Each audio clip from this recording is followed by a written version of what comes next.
কই গেলে সব? আমি যে আসবো তার তো দেখছি কারোর মাথা ব্যথাই নেই তোদের। হ্যাঁ রে মুখ পোড়া দল, কই গেলি রে তোরা? কই গেলি? ঠাকুমা আপনি আসুন আসুন বসুন, জল আনি আপনার জন্য আমি।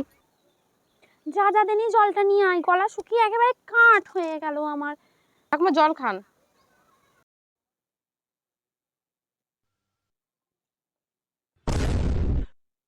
জলটা আপনি খান, আমি চা আনি। জ্যাঠামশাইদের বাড়ি সবাই ভালো আছে তো? হ্যাঁ হ্যাঁ সকলেই ভালো আছে। তা তো শাওরির টের পাচ্ছি না তো, সে আবার বাপের বাড়িটারে গেল নাকি রে? মা একটু খেন্তি কাকির বাড়ি গেল, একটু পরেই চলে আসবে। এই নাকি আমার মদনার বউ জপিয়ে থেকে এসেছে, তবে থেকে ঘুরেই যায় ঘুরেই যায় ঘুরেই যায়।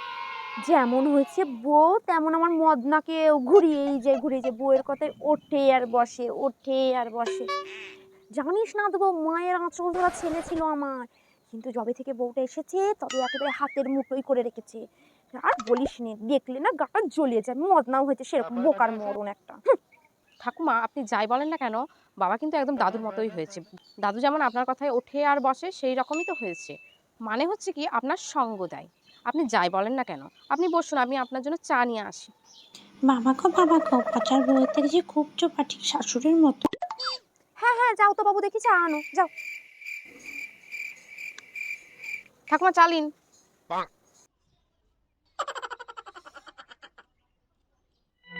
হ্যাঁ রে নাথ বউ, মা বুড়িটাকে টের পাচ্ছি না তো, কোথায় গেল? আর তোর মেয়ের একটু শরীর টরীর হয়েছে নাকি সেই একবারে প্যাকাটির মতোই রয়েছে এখনো পর্যন্ত? দেখে যেন মনে হয় যেন খাও আসি না। কি রে, আর আমার নাতিটা কনে? নাতিটা কি বাড়িটাই আসে নাকি সে বিদেশেই পড়ে আছে? আপনার মা বুড়ি ঘুমাচ্ছে, আপনার নাতি ডিউটিতে আছে। বুড়িটা আসতে না আসতেই শুরু করে দিল আমার মেয়ের ব্যাপারে কথা বলা, আমার শাশুড়ির ব্যাপারে কথা বলা। এর মজা দেখাতেই হবে, একটা বুদ্ধি বের করতেই হবে, তাহলেই বুড়ি বুঝবে কত ধানে কত চাল। এবার তুমি কার পাল্লায় পড়েছো বুড়ি?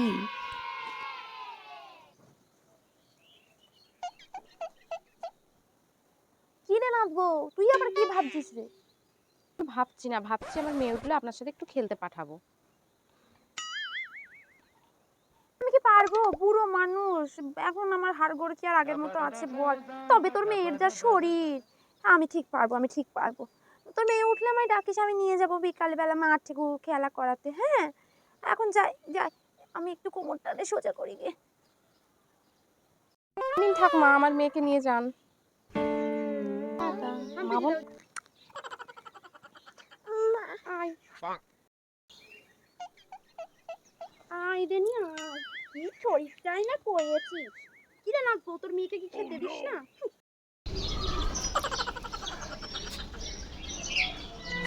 হ্যাঁ রে নাচবো, আমায় একটু তাড়াতাড়ি বসতে দে। তোর মেয়েরে তুই কি খাওয়াস রে? ও বাবা বাবা, দেখতে পাকাটি পুরো, কিন্তু জাগায়ের জোর, আমার পুরো হাড়গুলো সব ভেঙে গেল। কি গো মদনের বাবা, আমার কোমরগুলো তো ভেঙে গেল গো। কি গো ঠাকুমা, তোমার একই অবস্থা, আমার মেয়ে কই? তুই শিগগিরই নাচবো আমায় বসতে দে, আর আমার জন্য এক গ্লাস জল নিয়ে আয়।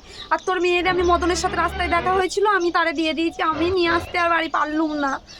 বাবা রে বাবা, জানো মদনের বাবা কি গায়ে জোর, দেখতে পাকাটি কিন্তু গায়ে যা জোর, বাপরে আমি তো একবার শেষই হয়ে গেলাম। কৃষ্ণ হরে কৃষ্ণ হরে কৃষ্ণ হরে কৃষ্ণ হরে কৃষ্ণ হরে কৃষ্ণ হরে কৃষ্ণ। পচার বউ তো, কিন্তু পচার বউ ওরকম নেচে নেচে মাথা ঘুরে ফুরে কি হলো, ঠাকুরে ঠাকুরে পেলো না কি আবার? তাকে ভূতে ধরলো। হরে কৃষ্ণ হরে কৃষ্ণ, চাইছে দেখি তো দেখি তো।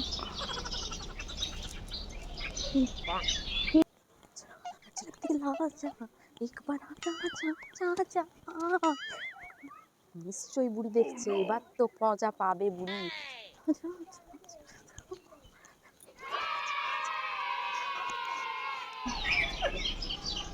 পচার বউ ওরকম মাথা ঘুরিয়ে ঘুরিয়ে কি করছে?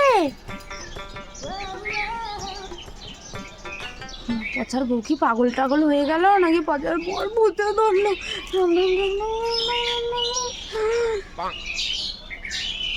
হ্যাঁ গো মদনের বাবা,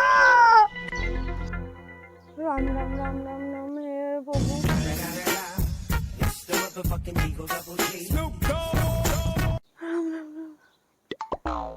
আমি গিয়ে মদনের বাবাদের খবর দিই, একটা রোজা মোজা রাখতে বলি, না হলে এ যা করছে আমার পচাটারে নির্বংশ করে দেবে। বাবা রাম রাম রাম রাম রাম রাম। আমি এই সুযোগে পালাই, ও মদনের বাবা। বুড়ি চলে গেছে। জয় বাবা, রিলস বাবা জয়। দেখ কেমন লাগে এবার, দেখ কেমন লাগে। আসবি আর একবার জব্দ করবো আবার।